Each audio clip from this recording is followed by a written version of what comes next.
Welcome, everybody, to another SF Live episode today. This is Tuesday, April 7th. I'm joined today by Brian Skanderbeg of GFG Resources.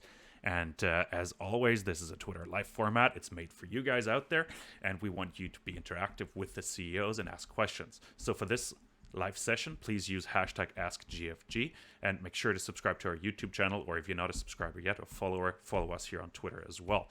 So please help me welcome Brian Skanderbeg to the show. And Brian, we had some technical difficulties figuring this out because we discussed this is a new format for us. And the one thing what we're trying to do with SF Live is to move this, not just a Corona-driven format, but also establish this as a format where we talk about company news, company releases, or just current affairs.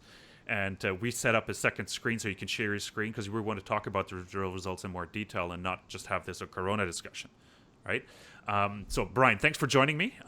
Sorry for the technical difficulties setting this up, and we tried 3 platforms, and in the end we ended up with using Skype for screen share and camera. So welcome on the show. Thanks very much, Guy, and thanks for the opportunity. Look forward to introducing GFG and telling you about our exciting discovery in Timmins. Yeah, no, this is great to have you on. This is very timely. And we've known each other for a little while now. And why don't you give our viewers just a quick, 30 seconds. We want this to be a snappy format.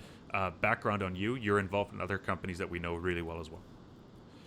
Sure. I'm a geologist. I'm an explorer. I've previously played management and executive roles running producers called Claude Resources.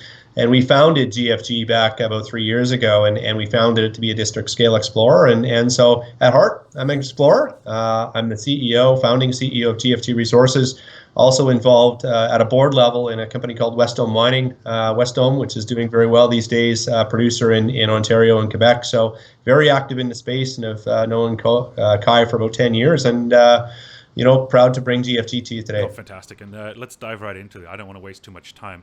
You put out some interesting results yesterday. You put out a press release on Friday that we should talk about, that we should address. It's Newcrest, and it's regarding the projects, Rattle Snakes Hill project in Wyoming.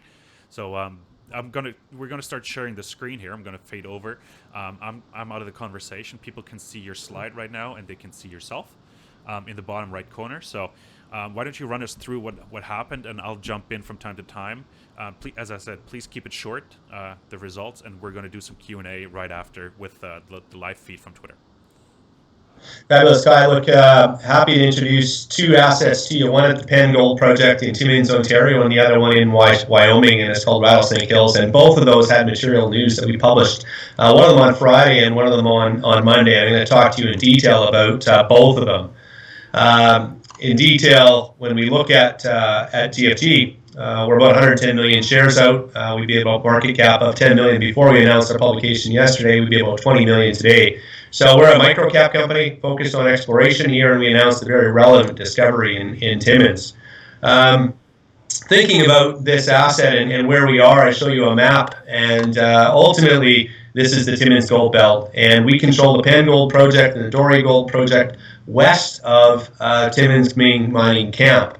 And this is the home of Newmont, Pan American, IM Gold, and Alamos. So there's some major producers here, and we're along the Porcupine-Dester, about 50 kilometers west of Timmins. When we think about our belt and the Penn Gold Project, and what we announced yesterday was a major discovery at the Nib occurrence. And here we show you the geology and a number of regional targets. I'm going to focus in on Nib Yellowknife, and as it was historically called, we shortened it to Nib. And we announced a very relevant drill intercept yesterday, and we think it links and outlines a very relevant gold system in the central part of our property. I'm also going to talk briefly about HGM and a slate rock. These are other targets that we saw drilling on. Now, in reality, what did we announce yesterday? 71 grams over 8.5 meters, and that's a very relevant intercept. 511 grams over 1.1 meters as an internal interval at the Nib occurrence, and you can see its location here in the central part of our property. In detail, when we look at this, key things to point out, we're at shallow depths, 50 meters depth. This is a very high-grade intercept, 71 grams over 8.5 meters. I show you the core photos on the right because there's a few key points to take here. We reference a 511 gram sample over 1.1 meters, but importantly, there's visible gold present in 4 different samples, 4 different locations here. And if we just took that interval, we had 190 grams over 3.2 meters. The overall mineralized envelope goes off this picture up to here and is about 8.5 meters long and grade 71 grams. So depending on how you want to quote a mineralized intercept, looking at the system or just the specific high-grade veins, you could look at this as a 3-meter system or an 8-meter system. Now, it is very shallow. We drilled the hole and also intercepted significant mineralization at depth. We model these to be near true width. You can see the core axis angles are very steep, and what that means is that we feel these are very reliable widths that we've outlined. This is a new discovery by GFG. Historic drilling, we found some interesting mineralization that we followed up on here, but we hadn't really found high grades like this before. We're hosted in a diorite, we're in a major structural setting, and we're dealing with sheeted quartz vein with abundant visible gold. So this is a great new shallow discovery. We look forward to getting back here to follow up on this. It remains open in multiple directions. So exciting from GFG's perspective. Now, we're also drilling other holes and other targets on this property. I'm not going to spend too much time, but we also have assays pending at the HGM target. At this area, we've historically drilled some very relevant intercepts at moderate depths, and we followed it up here with 3 drill holes. We currently have the rig turning and believe we'll be drilling for another 3, 4, 5 days here before we wrap this program up, and would anticipate further news in the coming month or so relating to drill results from the HGM target. We're excited about this target as well. Now, if we look at one other target that assays are pending on, is the slate rock target. This is a big property, and we're 25 kilometers away from Nib now, and we also have 3 holes on this target. So overall, GFG has drilled about 3,500 meters, and we've drilled that in Q1 here. We announced a very relevant discovery at the Nib occurrence yesterday, and we have further assays pending from the slate rock target and the HGM target as well. We would like to be back here later this year, and we're talking a Q3 program to follow up on these intercepts. Initially, we planned 3,500 meters. We're currently revisiting that. We'd like to be aggressively back out here in Q3, and I think magnitude of program might be 8,000 or 10,000 meters, given the success we've had right now and the number of targets we have in front of us. So, exciting new discovery, proximal to infrastructure, shallow, and to be followed up on in the near term, further assays pending. That's where we are at the HDM and the Nib prospect in Timmins. The other half of this story is at Rattlesnake Hills in Wyoming. This was under joint venture to Newcrest. On Friday, we were notified by Newcrest that they were dropping out of the joint venture. Now, this is a big alkaline gold district. It has about 100,000 meters of historic drilling, a couple deposits, the same age as Cripple Creek and the Wharf Mine. So we like the setting. That's the reason why Newcrest was there. It's in the entire gold belt, 135 square kilometers. Newcrest was very focused on looking at big, deep gold systems, and they're block caving experts, and ultimately they wanted to find a gold deposit down here. And we spent $5 million testing that target with 5,000 meters of drilling. We did extensive modeling of all the regional data sets, and in the end, they didn't see a tier 1 size system. So they didn't see 5-10 million ounces, but we have a lot of other targets that are drill ready. We think there's very good scope for an oxide pitable system here, and we even extended our gold mineralization with drilling from Newcrest, 60 meters at 0.6. Now, this isn't Newcrest size, but we do think there's a relevant gold system here, and the whole belt is under control by GFG. There are some screamer intercepts drilled here historically, upwards of 55 meters at 10 grams drilled by Evolving Gold and Agnico back in the day before GFG acquired this asset. So we feel this is a fertile alkaline gold belt, 100% controlled by GFG. Newcrest departed. We have a great relationship with them. They're solid explorers. They just didn't see the tier 1 size potential here, but we see a lot of opportunity in this belt. And as a token to that, the last drill hole completed by GFG outlined 100 meters at 0.8 grams starting at 40 meters depth in oxide. This exemplifies the character of the system. We've got a number of other targets here that are drill ready, and we've announced a strategic review to find the best path forward for the asset. So what do you get with GFG? You get a brand new discovery announced yesterday. You get 2 districts under control, a competent technical team that's found ore bodies before, taken them through to discovery, production, and transacted. We've been able to reasonably well financed ourselves. We've got about $2 million in the bank right now. We put money in the ground, and we believe we've made a relevant discovery in one of the world's most productive gold belts, the Abitibi. So that's a brief introduction of what we've accomplished and announced at GFG over the last couple of days. And really happy to share it with your listeners today, Kai, and answer any questions they may have. That's fantastic, Brian, and thanks for running through the presentation real quick with us and the results. I think that's really important to understand what's going on. In regard to the results, like I do have a couple of questions myself. Like you mentioned, you used the high-grade interval and extrapolated it to 8.5 meters. Can you just give us a tad more color on that? And I'm going to switch back to the screen so that people can see it real quick. Sure. I mean, look, there's always a question about how you present gold data. And inherently, gold is nuggety, and that's why they call it the nugget effect. And gold, by its nature, just if you can see gold, it's very concentrated. And there's always a question of how you want to report the assay. So whenever you have a high-grade assay, you'll have a certain group of individuals and some people that will say you're smearing it over a broader interval. And smearing simply means taking a high-grade interval and stretching it over a broader interval. Now you can also view it as an explorationist to say, well, what's the gold system here? So we quoted an 8.5 meter wide interval because ultimately that's the veined and mineralized package. Internal to that is a very high-grade, visible gold-bearing interval at multiple locations that graded 190 grams over 3.2 meters. That's the highest grade vein interval. And if you said, what would we mine underground at a 3-gram cutoff? You'd probably mine that.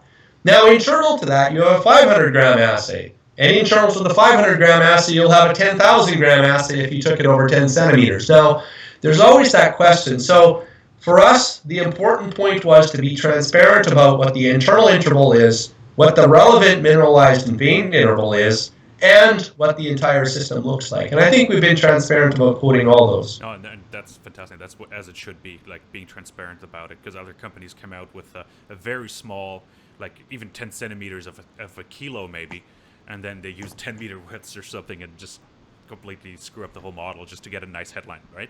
So, and that's really frustrating to see. And I know you QA, QP through various connections as well. So he's very reputable. So I'm not worried about that at all. Like, and that's not the feedback I've been getting from the market as well. So I just wanted to address that as well, right? You mentioned you can only get in again in the fall. So let's talk about a bit current affairs and how that is affecting you. Because quite interesting enough, like you put out that high grade result, and what usually happens in a good market, your phone rings off the hook, right? Yeah. Go ahead. No, and just like what you said, you got $2 million, but at this time, and since you are in Canada, I'm sure there's a lot of flow-through funds calling you right now to throw money at you. Yeah, we had a very busy day yesterday, and when you announce some high-grade intercepts, you very quickly, your phone rings, and it rings with current shareholders, it rings with people that want to be shareholders, it rings with institutions, it rings with corporates, and everybody all of a sudden is your friend, whereas 2 weeks ago, you were the one doing all the calling. So that's the nature of the business we're in. So yesterday was a great day for GFG. We wanted to put this to market. We had very, very positive feedback with us. Ultimately, we have $2 million in the bank, and that's enough to go do some drilling, but it's not enough to be really aggressive here. So at some point, we'll find the right opportunity to put some more money in the bank, and that may be shortly and maybe months from now. So we've got to find the right structure. We've got to have time to communicate to our relevant shareholders and potential other new shareholders that would have interest in participating in a discovery like this. Now, the timing to get back in here is as we put in the release, Q3, and we do that for a few reasons. It's because this area is wet, and it is under extensive cover. So when we drilled hole 18-017, we drilled it in September, and we drilled it because this area has to dry out. It's not a spring drill target. So what we do is we're going to shut down the drill program in the coming days. We couldn't actually drill in this target even right now, and we're going to get back here in Q3. So we need time to digest these, get the remainder of our assays out, and plan the upcoming program and come back here in Q3. And we're going to come back here and be very aggressive. And I think discoveries and high grades like this will have capital find its way into the structure here, and I think we're having some good dialogue on that front. these days, and we'll see where it goes. That's fantastic to hear, and my point as well. Like Corona couldn't have come at a better time, to be honest. I should be saying that, but it actually allows you to do your homework now and go back to the drawing board and analyze those results to come up with an even better plan now. Yeah, and Ontario as a jurisdiction is left mining and exploration still operational and deemed it essential. We have strict protocol in place at site in terms of isolation and limited personal contact and restricted rotations and things like this that by all means limit the risk to us. And the bottom line is we have 2 drillers on a rig in the middle of a swamp, and we have a geologist standing by themselves in the core shack. So there's very limited risk from our side in continuing to operate here. That being said, we'll follow the mandate of the Ontario government, and should they ask us to limit these activities, we of course would. And we'd look forward to getting back out here in Q3 when I think this thing will blow over. And for all of our stakes, hopefully we get some clarity on how this is going to unfold and the markets in general. So I'm actually really happy to hear that Corona or COVID-19 or whatever the official name is hasn't impacted your operationally. So that's good to hear. Your day-to-day has. Yeah, and it's always. No, our day-to-day hasn't been changed. I mean, some more safety protocol in place, and given our limited personnel here, I think it's very manageable. You're working from home right now? I haven't even asked that before we started recording. It's a mixed bag here. Our office is in Saskatoon, and ironically, it's a very small office, and I'm largely the only one in the office and the only one in the building. So I'm working from my office, but the majority of our team is working from home these days. And like everybody, you're finding the most appropriate place you can isolate in and continue to be productive. And I've got some young children at home, so as much as I love my young children, it's difficult to keep pace going if I wanted to work from home. No, that's true, especially doing video interviews and stuff like that live on Twitter. I can see that. So fortunately, I have a very understanding family, so it works out quite well. But being Sure. self-isolated here for 3 weeks, tensions do rise, right? So we're Ask GFG is our hashtag. So please feel free to ask any questions on Twitter. We had a couple comments, but no real questions come in yet because I think you've done a great job explaining the drill results from yesterday. And I'm just checking here on Twitter, so I'm not missing anything. I'm just sharing the screen, so because you can see the live feed from Twitter here on the screen as well coming in. So we've been discussing the nugget effect and smearing. We had addressed the issue. We talked about Newcrest pulling out of Wyoming, and I think just looking at the screen here again, just making sure we're not missing any questions or anything, because we've been, and this is actually the perfect format. Like, we've been talking already now for 12, close to 15, 16 minutes now, it may be even a longer, and that's the perfect format for the news-driven SF Live. So I think we've addressed these things. A couple of questions came in beforehand that we had discussed and needed addressing. I think that's perfect. Just making sure. No, Brian, to wrap this up real quick, you mentioned news flow coming out. You got drill results in the lab or finishing drilling right now. Why don't you give us just a brief wrap up here about next 3 months, what to expect? Sure. I mean, we're still wrapping up the final whole of this program, and as I said, we have some further assays pending on 6 different holes from 2 different targets. And both those targets have had very relevant intercepts historically published on them, HGM and slate rock. So expect us to have some continuous momentum and continuous news flow here in the coming months related to those. Our assay turnaround time is being affected by COVID, and we'll do our best to get it out as the time arrives here. So what I'd like to see is to get that coherently put to market and start prepping for the next drill program here. And if we happen to find the right path for Newcrest, we'll be or for the Rattle Snake Hills asset, we'll be working and behind the scenes to find the right strategic path for that asset. So a lot of balls in the air, and I think you can expect TFG to be pretty active in the remainder of 2020, following up on what is a very relevant discovery. Actually, good point. Sorry, it's before we end here, Newcrest is actually an interesting point. Do you think them pulling out is also a reason that they're focusing maybe on other areas? I hear they might be buying Lundin Gold out of Ecuador, and they're active with other assets right now. They're a very active, credible group wanting to grow their Americas presence, and their acquisition of Red Chris, the joint participation through Lundin, They're active in Nevada, they're active in Chile, they're active in Ecuador. So look, very active group. You can see them with Great Land Gold in Australia, where that's the roots of their assets are. So I just think they're very focused on large scale tier 1 discoveries. They're a great team, and I'm sure they'll have continued success in advancing some of those initiatives and making discoveries globally. But we keep a very positive relationship with those guys, and I've got nothing but positive things to say about Newcrest. On a scale from 1 to 10, how positive are you that you're going to attract another major to this project? In terms of Rattlesnake Hill, sorry. Yeah. I think I'd give it a 7 or 8. I think we've had some good interest. I think it's a gold environment where relevant and fertile districts are valuable, and that's what we control. So I'm pretty confident that we can find the right home for it and continue to unlock some value there and show value build for our shareholders as well. So I'm pretty confident we can find the right home for it. Cool. Actually, while I have you on the line, we just got a question in through Twitter. Might as well ask it. And that is, do you have any other high-grade targets? And high-grade, I'm guessing high-grade is plus 10%, 10 grams that you're chasing right now.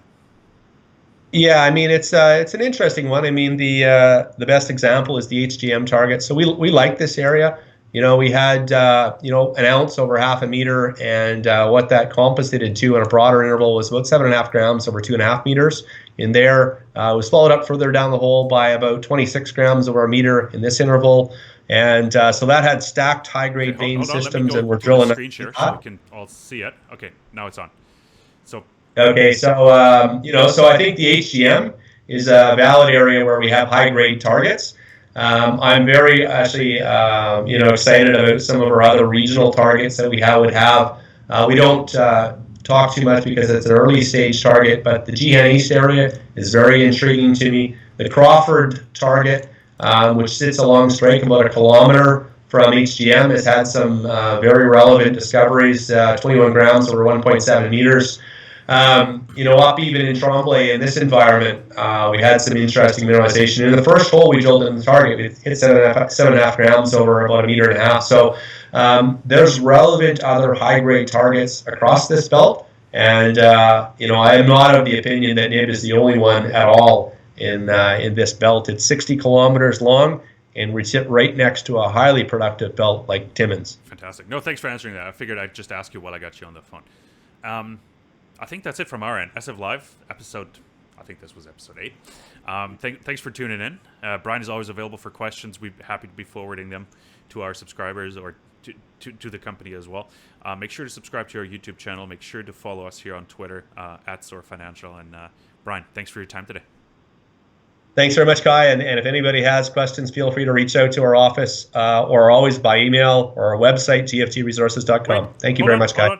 Another question. That's a perfect thing because we're live. It just came in through Incomet Capital. They're actually an investment group out of Munich. And they're asking maiden resource in 2021 and how will additional exploration budget be graced? Like, what's your plan there?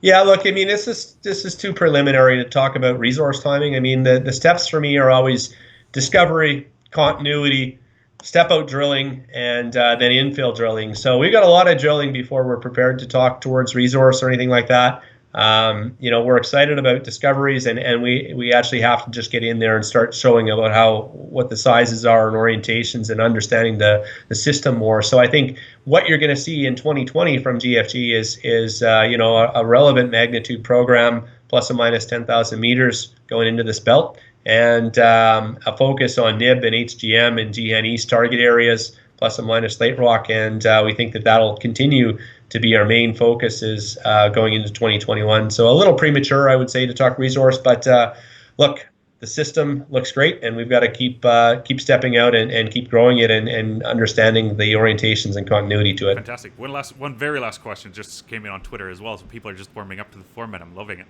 Have you found any more slate rock type targets?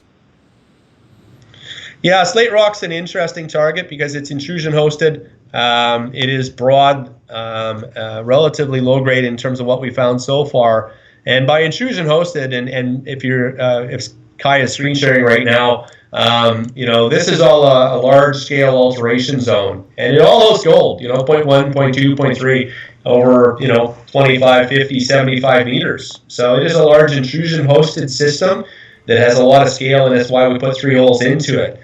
We haven't found anything else on the property that is of the same style or kind of scale of slate rock, being that it's kind of a kilometer scale alteration zone tied to this dioritic intrusive. And the style of it is and the alteration is albite carbonate silica. So for us, slate rock's kind of a unique system so far, but it's still really early stages on it. And ultimately, we're stepping out 500 meters on some of our initial drilling, like huge step outs, to try to just understand the scale of the system. So that's where the focus is right now. We're excited about slate rock. I think it's a very valid target, and it's right up there with one of our best targets across the belt.